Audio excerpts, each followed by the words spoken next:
cuanto más se desarrolla el país, más gente deja el campo. Inclusive mucha gente que vive en el interior del país no vive en tareas relacionadas con la explotación del suelo, con la explotación pecuaria.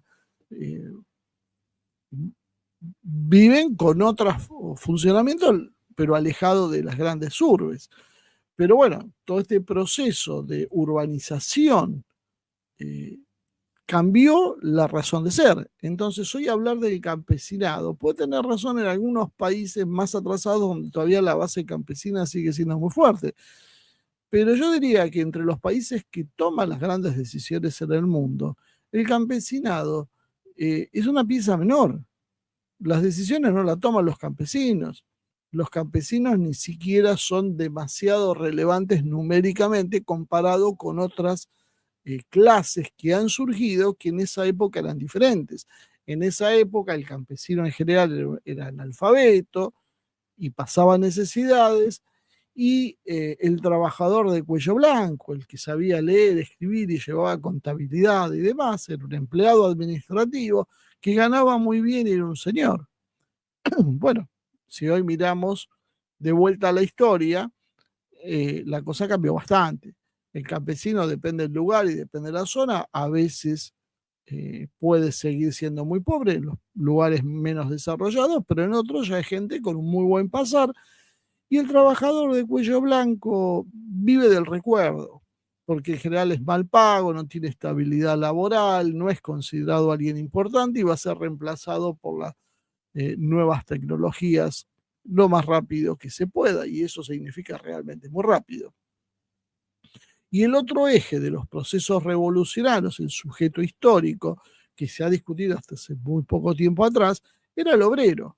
El verdadero revolucionario ni siquiera era el campesino, era el obrero. ¿Por qué? Porque el campesino de último tenía una propiedad y tenía un pensamiento conservador, y para hacer la revolución necesitábamos a alguien que no tenga nada que perder.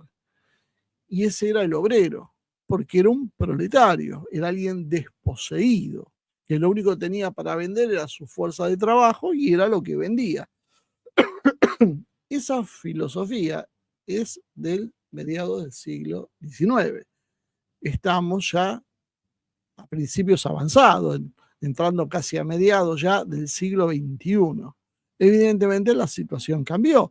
Si hoy miramos un obrero moderno, tiene poco que ver con un obrero de fines del siglo XIX a principios del siglo XX, que trabajaba muchísimas horas por día en condiciones insalubres, no tenía derechos sociales y demás. El obrero hoy, sobre todo el que trabaja para una gran empresa, sobre todo el obrero de verdad, el obrero industrial, es un tipo en general bien pago.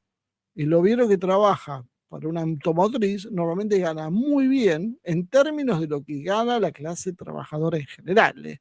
No, no estoy diciendo esto que sea un millonario.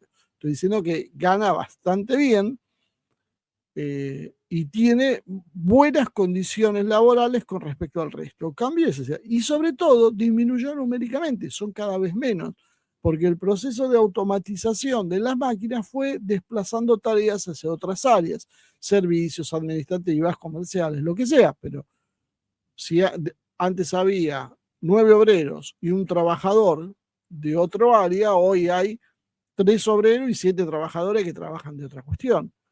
Hay muchas fábricas que tienen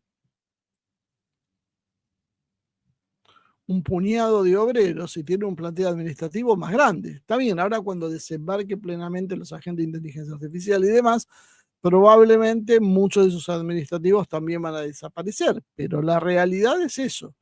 Y con el crecimiento del sistema financiero y toda esa historia, el trabajador financiero también se expandió numéricamente, el pequeño comerciante. Hoy el principal obra social que hay, por ejemplo, es la de trabajadores de comercio, porque básicamente el mundo occidental cambió en ese sentido y encima deslocalizó producciones, lo cual agravó todavía el problema, ¿no? Y otra clase social que ha surgido y que ha aparecido es el jubilado o el pensionado, que toda la vida hubo, en las últimas décadas hubo, pero cada vez son más, porque la gente aumentó su promedio de vida y disminuyó la cantidad de hijos, por lo tanto la representación del jubilado, del pensionado, del trabajador ya retirado y aposentado, es mucho menor que la que existía hace un siglo atrás.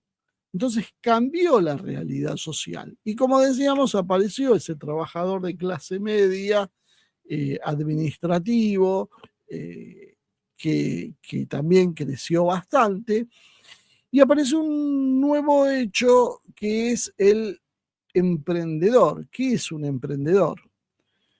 Un emprendedor en realidad es una persona que no tiene espacio en el sistema formal de trabajo, que no es un empleado de una multinacional, no es un obrero de una multinacional, no es un campesino y tiene que rebuscárselas como puede. ¿Y cómo hace? Tiene un pequeño emprendimiento, vende su fuerza laboral circunstancialmente, trabaja de vendedor ambulante, hay un millón de funciones, pero hoy lo que se considera hoy como trabajador independiente, que antes era un cuentapropista, podríamos decir que es, y por bastante me parece, la mayoría de los trabajadores activos que hay.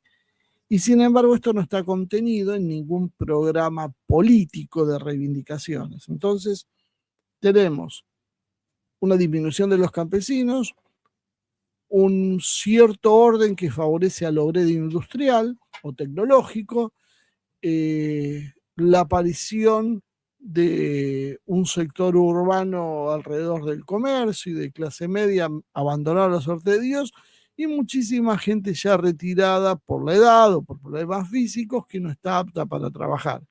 Esa es la radiografía de nuestra sociedad y eso es lo que sería bueno que estudiemos. Está bien que estamos estudiando el pasado, pero tenemos que aplicar determinados patrones para entender lo que pasa hoy. ¿Qué es lo que ha hecho con mucho éxito el sistema actual? Cambió la lógica en esa reescritura,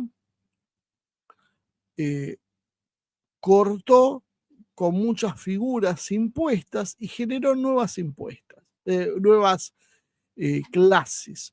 Si antes había una lucha entre obreros y capitalistas, o una lucha entre obreros y campesinos y capitalistas, hoy eso no ocurre más y hoy hay una lucha de colectivos feministas, LGBTistas, ambientalistas, veganos y todas las categorías que pueden ocurrirse, que todos los días surgen más y más y más, atomizando, dividiendo el campo electoral y obviamente dificultando una posición única, porque una cosa era hacer una revolución obrera, otra cosa era hacer ya una revolución obrera y campesina, otra cosa es una revolución obrera, campesina, trabajadores de cuello blanco, y otra cosa es hacer una revolución con veganos, ambientalistas, gays, queer, lesbianas, feministas. Bueno, ¿qué es lo que, como decía, es lo que hoy la oposición en la Argentina intenta hacer? Bueno, obviamente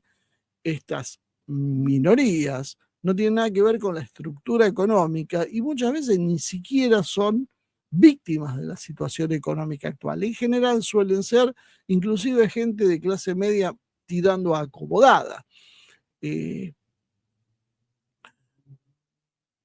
Esto es lo que sirvió la reescritura de la historia, planteando entonces que el problema desde círculos académicos y a través de los medios después de entretenimiento, de difusión, de comunicación y demás, planteando que las minorías de género habían sido perseguidas a lo largo de la historia y ahora se necesita darles un espacio que reivindique su sufrimiento, como aparte que alguien en el siglo X tenga alguna relación con lo que sufre hoy alguien en el siglo XXI. Hay intentos académicos y de organismos internacionales para ponerle cifras a los crímenes del colonialismo, del imperialismo, ya sea por muerte, despojos tradicionales, destrucción cultural, transferencia de recursos, etc.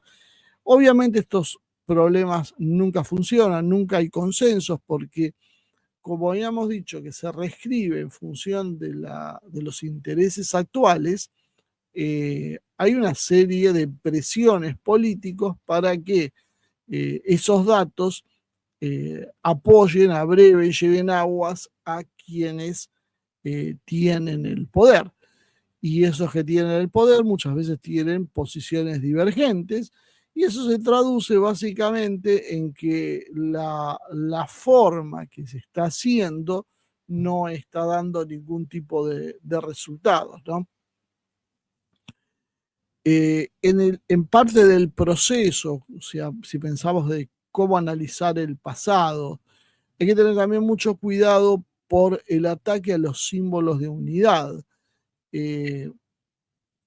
Primero, ver cómo se ha tergiversado el uso de determinados símbolos. Si yo les hablo de identidad de un pueblo, debería estarme refiriendo a su idiosincrasia, a su raíz cultural. Sin embargo, cuando hablamos de identidades, y si lo digo en plural es mucho más claro, identidades, se va a hacer una referencia moderna a la cuestión de género. Entonces, cuando hablamos de la lucha por las identidades, la referencia es absolutamente hacia una cuestión de género y no hacia la identidad de un pueblo. ¿Por qué esto pasa también? Porque nos han dicho que hay que estudiar cómo se realiza la opresión a través de ideologías de raza, discursos civilizatorios, manipulación jurídica, etcétera. Pero lo que no nos contaron es que esto se ha usado para manipular las causas reales y sacar ventajas para ahora. Han redireccionado, como decíamos, las investigaciones, han sacado conclusiones equivocadas ex profeso, y de esa manera, ¿qué es lo que han hecho? Han reescrito la historia, como decíamos, e inclusive muchas veces han caído en este proceso personajes históricos que en algún momento fueron relevantes y que hoy vemos como son enlodadas sus figuras simplemente por esta cuestión de una nueva perspectiva histórica. Yo creo que hay que entender esto, que es la idea de estudiar el pasado, es una intención loable, pero esconde hoy peligros que lo transforman en un caballo de Troya. Vuelvo a insistir, no porque esté mal estudiar la historia, sino porque en realidad no estudiamos la historia de verdad. Y ahí es donde está el problema, la historia que sucedió. Hay que tener mucho cuidado porque los métodos de enseñanza, los objetivos de la enseñanza han cambiado, y los colectivos minoritarios reescriben esa historia constantemente, generando una visión de propaganda. Y fíjense que han desaparecido muchos de los hechos históricos que han marcado precisamente la evolución de las naciones, y se han reemplazado por luchas prácticamente imaginarias. Se han desaparecido las causas de algunas luchas y se han reescrito en función de quienes ganaron la guerra. Si uno